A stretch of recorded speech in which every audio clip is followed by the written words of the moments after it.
he was saying, hey, Mindy, maybe, what would you think if I'm a new coach or I'm a rival owner, and Kate and I have a little, love tryst, couple episodes. And we were like, what if you're cousin Benny? Yeah. What if you're trying to open an off-brand Skittles store on the Vegas Strip?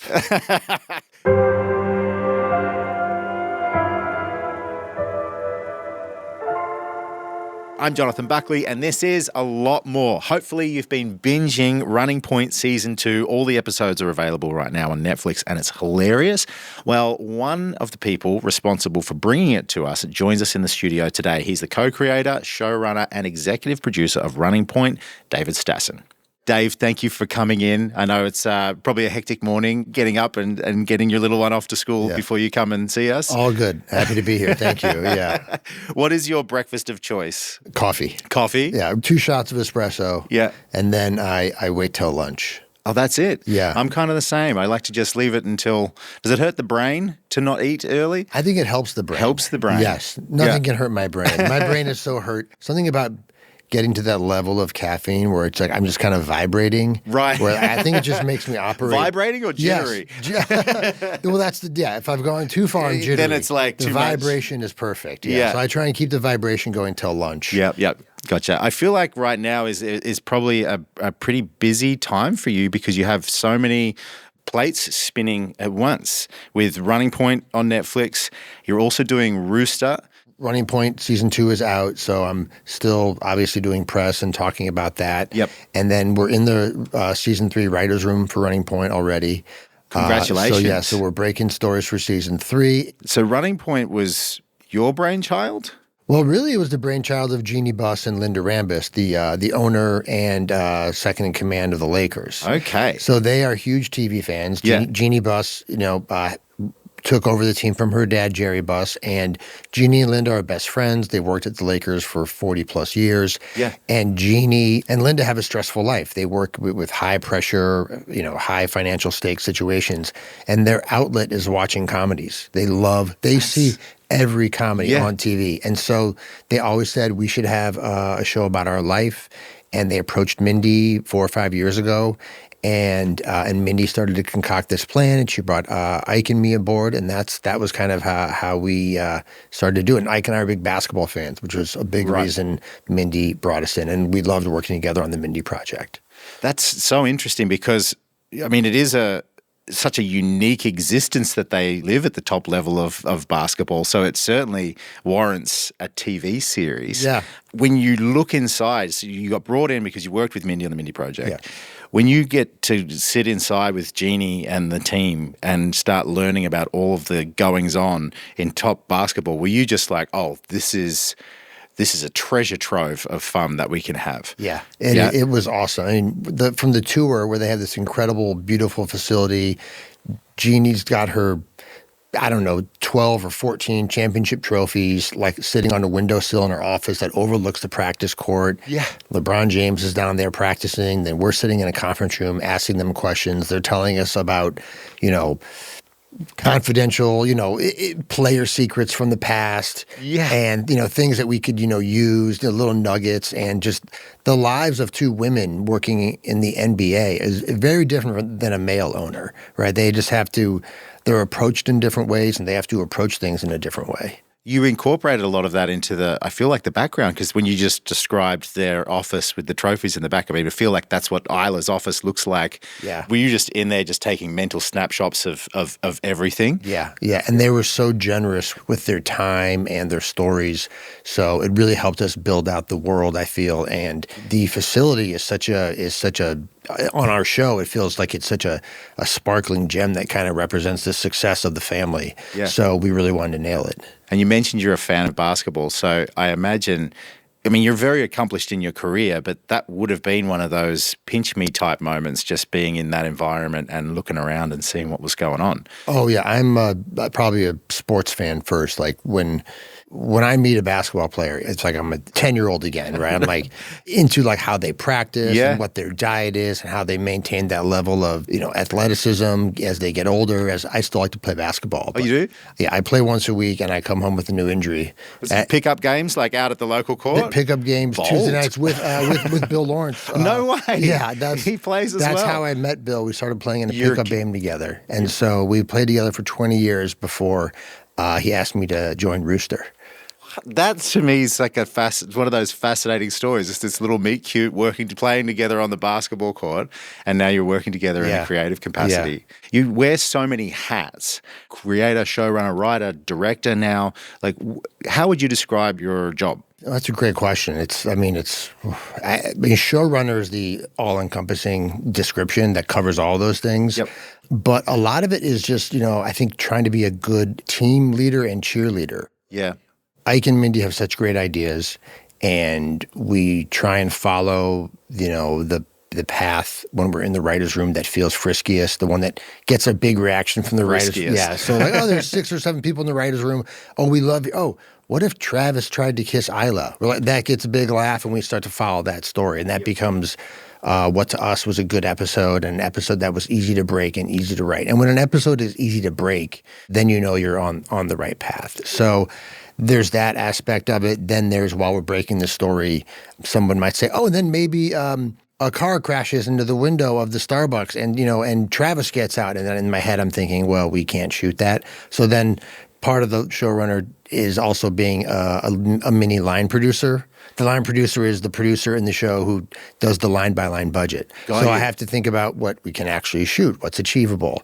And then it's, getting your cinematographer and your set designer and everyone, and your production designer and everyone involved to start pulling in the same direction. You have so many things going on in your head at the same time. Whilst being creative, you're being very practical at the same time. Yeah. Every time I sort of pitch, oh, that's a great scene. Maybe it takes place in Isla's office because we have that set. They're like, Dave, stop being a line producer. Yeah, because it does look like an expensive show. Even just as I was watching and sort of catching up on the series, I'm like, man, this would not be a cheap show to make because you have, star-studded cast, star-studded cameos, locations that are premium, to say the least, a wardrobe department that is exceptional. I believe Kate said hasn't been a wardrobe she's worn that has been worn twice throughout the series. And there's the clothes I steal. It's very expensive. And the watches. Yeah.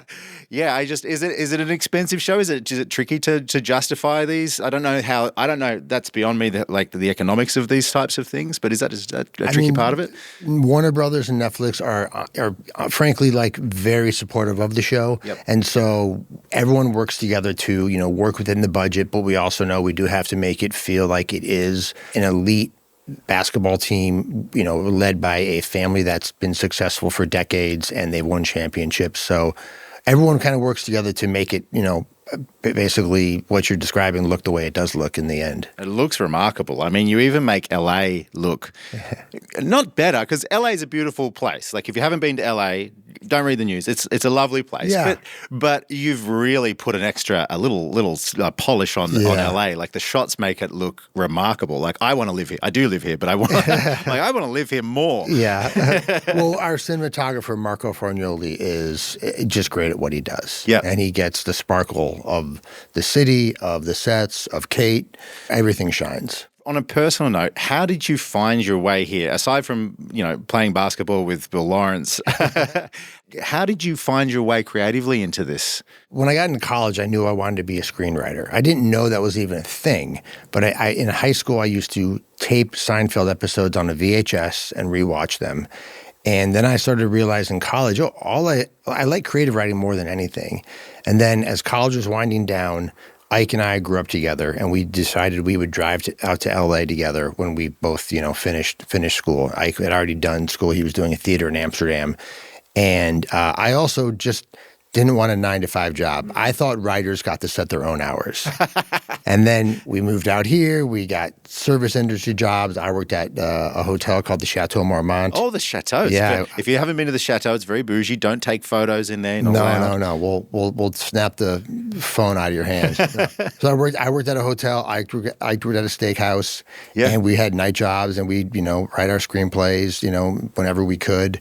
You write a pilot that gets you a meeting, but nothing doesn't go anywhere. You write a movie that gets you a meeting, but doesn't go anywhere, and you start to sort of chip away, and have little successes and build up. When did you make the move out to LA? So I moved out in 2001. Okay. And I think the first thing we sold might have been about 2007 or so, 7 or 8. Yep. It was a pilot for the Stars movie channel. Okay. Where it was about a failed child actor who moves back to his hometown to run for mayor. Wow. Because he's out of money but still wants to be famous. Yeah.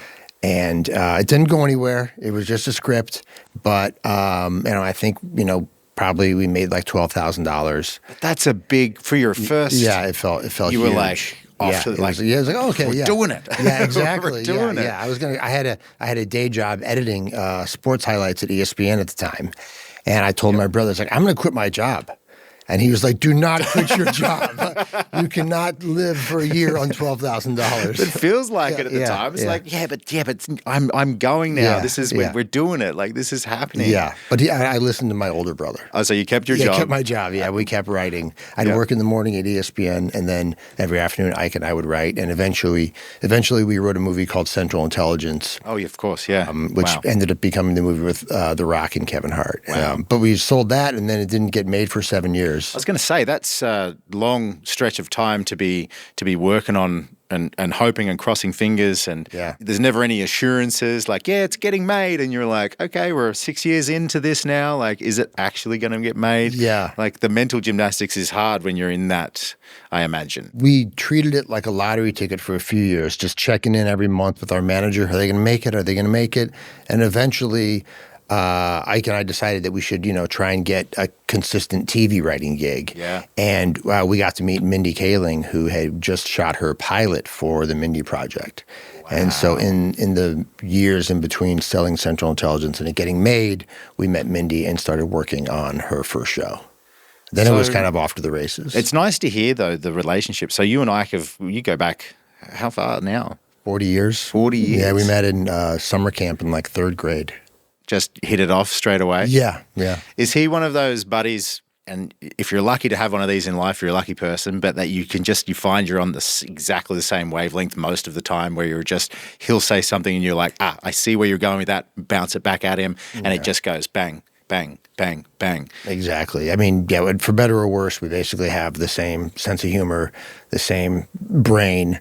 And when we go to meetings together, we'll like meet at the office for the meeting, and we're wearing the exact same outfit. It's like it's like, how did this happen? It's rare for it to happen, but I've seen it happen before, and I feel like those types of duos can be just unstoppable when it comes to creative. And depending whether it's writing, whether it's performing, I've seen it on friends in radio that have had that kind of ability to do it. So it's really cool that you get to do that. I mean, one that comes to mind is look at Matt and Trey from South Park. Let's say, it's a similar sort of thing. So it's nice that you have that. It's a great friendship and working dynamic, and I wouldn't say unstoppable. We've been stopped many times, but it's definitely fun. But it makes you resilient when you've got that other person as well to say, hey, let's keep going with this one. I find that when you're writing something, you have like almost an immediate second draft of something when you're writing a first draft, and you have an immediate, you're not writing in a vacuum where you don't know if it makes any sense or not. Right. You have someone you trust to like give you feedback right away. Now, Ike tends to get in front of the camera sometimes, right? He does tend to get in front of the camera. And you folded him into season 2? Yeah. Oh, yeah, we did. Yeah. He was saying, hey, Mindy, maybe, what would you think if I'm a new coach, or I'm a rival owner, and Kate and I have a little, love tryst, a couple episodes. And we were like, what if you're cousin Benny? Yeah. What if you're trying to open an off-brand Skittles store on the Vegas Strip? It's a great role. Once he kind of jumped in as cousin Benny, did you sort of see then like, okay, we got a lot of runway with this character here and start writing him more, or did you have a bit of an arc for season 2? When we first broke the character of Cousin Benny, who is their not as successful, sort of shystery, always looking for a handout cousin, we started talking about he owns this RV repo business. He has to repossess people who have not made their RV payments.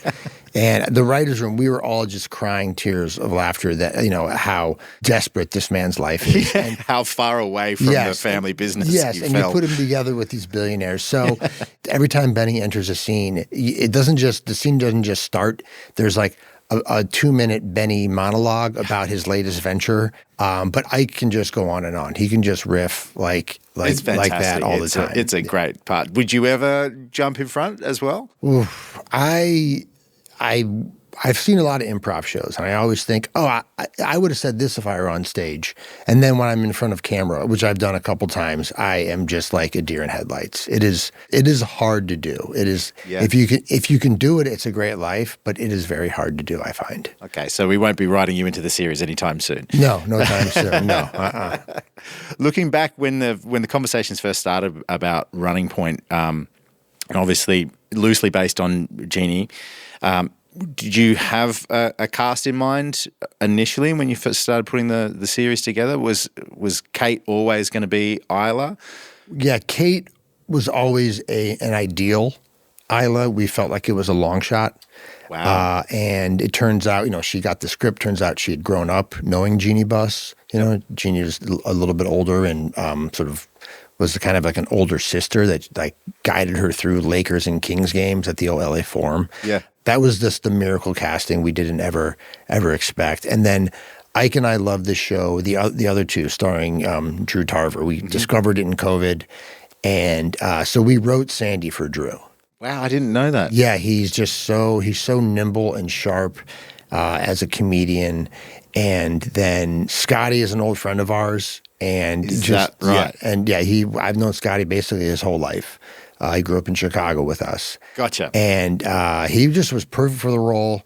And he and Kate have such a sibling dynamic. Oh, totally, yeah. Scotty is actually best friends with Kate's brother, Oliver. Is that right? Yeah. So it really feels like they are like truly a family. So many connections going on. Yeah. The character of Ness I find just brilliant. Is there a character that you prefer to write for? That's easier to write for? I do love writing for Ness because I think I relate to the dum-dum. Mm-hmm. I think the room loves writing for Jackie. Yeah. Fabrizio Guido is so great. He has so many one-liners. Yeah. And, Allie is really, really fun to write for because she's just so like matter of fact and sharp and always brings the people back to reality when the Gordons are going off on their sort of, panic or fantasies. And then people love writing for Cam's character is such an extreme character. A funny bad guy is fun to write for. Yeah. I imagine when you're in the writer's room, like you have so much that you can write to and write for. Is it hard? Are you constantly having to throw out ideas, like as throw away ideas where you're like, we just don't have enough, but that's brilliant. Is there stuff that you're looking at going, man, I wish we didn't have to get rid of that one, but we've got to cut it. Yeah, we do. Yeah. I mean, it's called, Kill Your Darlings. Is that right? Yeah. And it's wild how many great jokes you get rid of and you can't believe you're getting rid of it. And then within 2 days, you can't even remember it because you've come up with 10 more things. But it's just the nature of the beast, right? Like progressing the story and getting to the best version of the scene that moves the characters forward, that's always the goal. Mm-hmm. And if the joke is really good, but it's kind of too much of a left turn that takes us off track, you gotta strip it down. I've really enjoyed the musical additions to the series as well. Drew's performance in season 1 was fantastic. The Scottish dancing, I mean, I know that they're performing, but I could see in the actors it looked like they were having a really good time when they were dancing in their kilts. Is that fair to say? They have a great time all the time. Okay. Almost to the point where, they're talking as we're about to yell action. They're telling each other stories about last night's dinner or whatever. Yeah. And they're all, really professional. They wanted to nail the Scottish dancing. Kate wanted to nail the cheerleading routine. Which, this is brave stuff too. You're putting yourself out there. Like, I know it's comedy and it's fun and it's silly and everything else, but you have to be really confident to say, hey, I'm just going to send it here. I'm just going to give it everything that I've got. The Scottish kilt dancing was probably brave for the guys. Kate is just, she's fearless. When we told her about the dance, she was like, great. She came up to me the day she was going to rehearse it learn the choreography. She was like, hey, Chloe, our incredible choreographer, Chloe sent me the video. It's too complicated. We're going to have to simplify it. She goes down to rehearsal. She comes back 2 hours later. She was like, oh, yeah, we just kept it the way it was. It's fine. It's fine. Yeah, she learned the choreography in about 2 minutes. It was great. Yeah. It's funny because when I was watching the scene, for a split second, I don't know if I was distracted or something, and I just thought, oh, that's a nice scene for the thing. And I was like, wait, that's Kate. Yeah. Oh, wow. She's going for it. This is great. Yeah. It was really fun to watch. Yeah, it was a fun, just sort of bow on the episode of her connecting and seeing the cheerleaders as employees of the team, and also just it looks incredible on camera. There's a lot of fun things that you've added, I think, to Running Point, which makes it entertaining for a younger, maybe even a more distracted audience, looking at things like the way you incorporate your text messaging, the way you incorporate an Instagram feed. It keeps it lively. It keeps it excited. I'm assuming that's intentional. Yeah. I mean, you definitely want those things not to slow down the story. Yep. There's one scene where Kate is going through Jay's Instagram, and we have a kind of on the bed next to her, you see what she's scrolling through, and just little ways. So the audience has to stay activated. Well, it feels totally relatable too, because I mean, we've all sat there and picked up our phone and gone, wait a second, what's so-and-so up to? Let me just have a quick look. And it feels very natural and normal, and it doesn't pull you out of the story. It doesn't pull you away. It doesn't distract you. But I think it adds a lot. So I think you've done a really good job. I just think it's a cool way to incorporate modern tech into this series. We'll keep doing it. Yeah. So Mindy's, has she made any motion to join cast as well? We're talking about it. She basically has said, like, I'm jealous of how much fun the actors have on the show. Right. Yeah. So she comes to set and she sees Kate and Drew and Scotty and Brendan, Fab and Justin having such a blast. And she's like, I kind of want to be a part of that. And I think that's why Ike was, also, he loves being in the mix. Yeah. So, we're talking about something for Mindy coming up. We'll see how it shakes out. But I wouldn't be surprised if Mindy makes an appearance. That's exciting. That's very exciting. I'm sure a lot of fans would be invigorated to see something like that. The response has been great. Have you been happy with the response? Oh, it's been amazing. It's been better than I could have hoped for, just like season one. It's so cool that it's so rewarding. That's something you work on so hard for so long. When it finally comes out and you just click on any normal TV instead of just opening my private editing account. It's like, oh, now everyone can see it finally.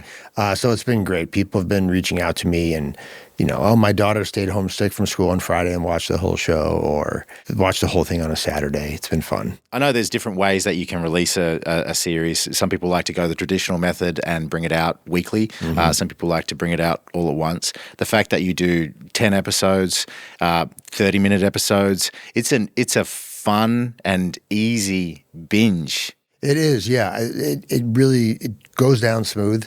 Yeah. And the nice thing, I think, as you build this series, my wife and daughter and I are going to finish it today. We've obviously seen it, but we're doing it right now. Well, they haven't seen the last half. Yep. So we're going to finish it tonight, and then we're going to go back and start from episode 1. So now, when you finish season 2, you can go back and watch 20. Yeah. So it's fun that, now you can get a little more time with the show. Yeah. Because last season people loved it, but it was over and done with really fast. When did you find out that season 2 was going to be renewed? Was it pretty quick? Did they say, yep, we know this is great, we're going to go again? It was really fast. I think it came out on a Thursday, and I feel like we had a conference call with Netflix maybe the following Tuesday. Yep. It was really fast. Oh, wow. Yeah. Okay. Was there ever a reason we didn't go with using Lakers over Waves as the team? We went back and forth. It was going to be Lakers for a while, then it wasn't, then it maybe was the Lakers again. Ultimately, we just loved that we got to build our own universe. Yeah. And we weren't tied to the history of one team or the league. Yes. And I think the audience gets to enjoy the history we make up and not be saying, well, no, that's not true because, Shaquille O'Neal was there or, Get bogged down in those details. Yeah. We get to have our own history. We get to have stories about, Archie Chambers, the one-eyed free throw shooter in 1955 and all that stuff. I like that you mess around with timelines as well. It's fun to sort of do little flashbacks. Yeah. There's one, and I spoke to Scott about it when he was here in the studio. I'd really like to learn more about what happened to Ness in the Filipino prison, because some time passed there. He grew a full beard in that prison. Yeah. I feel like there'd probably enough for a full episode there. Have you toyed around digging into Ness's past a little bit? We haven't talked about a full episode in a Filipino prison, but he had a good time there. They were, about to learn the Michael Jackson Thriller dance. They were going to do that group style video.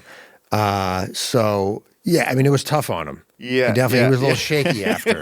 a little shaky, but luckily the comfort of the west side of LA got him back to his current state. I think for me that was when, and very early on because it's the opening scenes of the series, but that was when I realized like, oh, I'm going to like this. that sort of the delve into the absurd of his Filipino prison stay. I thought was a great little beat for the beginning of the show. Thank you. It hooked people in, I think. Well, we really try to, in that 2-minute introduction, try to tell the audience exactly who each of these siblings were as fast as possible. Yeah. Drew is handing out gifts but saying it's a tax write-off, and Justin is in charge but definitely has his demons. Lord. Yeah. It's been a joy to watch. You've been very generous with your time. We've got a few little questions just to finish up on real quick. If you have the time. Sure. No, I'm going to go. Who's the best basketball player out of the cast and the EPs? We do shoot, and everyone gets mad because at some point we're going to break an expensive camera because the gear is sometimes stored under the baskets. But, nothing's broken yet. Okay. The best player on the cast is Uche. Okay. Uche Agata, who plays Dyson. Oh, interesting. Yeah, okay. Yeah, Uche can hoop. Okay. The best playing EP is me. I don't want to say it, but it's true. You have to be honest. But Ike can hoop too. Okay. I grew up playing a lot of hoops. Yeah. I've never seen Mindy hold a basketball. Okay. Yet. Yeah. Okay. Who cracks up most on set? I think, she's going to be mad. I think it's Kate. But only because she loves her cast and they make her laugh. 2 words to describe season 2. Showdown? Is that 2 words? Yeah, you could separate the 2. Separate, yeah. Showdown, yeah. Down. Lakers or Bulls? No comment. No. I imagine growing up, though, in Chicago. In the 90s. In the 90s. Michael. I mean, yeah. That was my next question. His best favorite basketball player of all time. My favorite is Michael Jordan. Yeah. I grew up in Tasmania on the bottom of the world. Wow. And the Chicago Bulls we were just like, in the 90s. Yeah. I remember as a kid, my parents took me to France, and the waiter would sometimes ask where we were from, and we'd say Chicago, and they'd go, "Oh, Al Capone, bang, bang." Like, that's what they knew about Chicago, was Al Capone. And then in like 1992, we were back, and we said we were from Chicago, and they said, "Oh, Michael Jordan." So it was Al Capone for 70 years. And then Michael Jordan was able to shift the impression that people had of Chicago. Yeah. Now all we think of is that ball. Yeah. Will we ever meet Ness's assistant, Monica? I have a plan to meet her in the finale of the show at some point. Okay. For those who don't know, Monica is Ness's assistant. She gets shouted at a lot, yelled to from the distance, but we've never met her and we don't know if she exists. Exactly, yes. Yeah.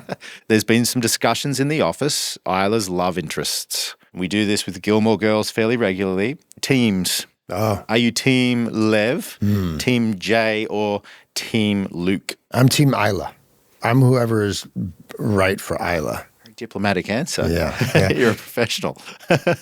Max, Jay, and Scott Speedman are all buddies. So You're not gonna, that's fair. Yeah. Dave, it's been a pleasure to talk to you. Congrats on season 2, and can't wait to see the adventures of the waves. Thank you. This was fun.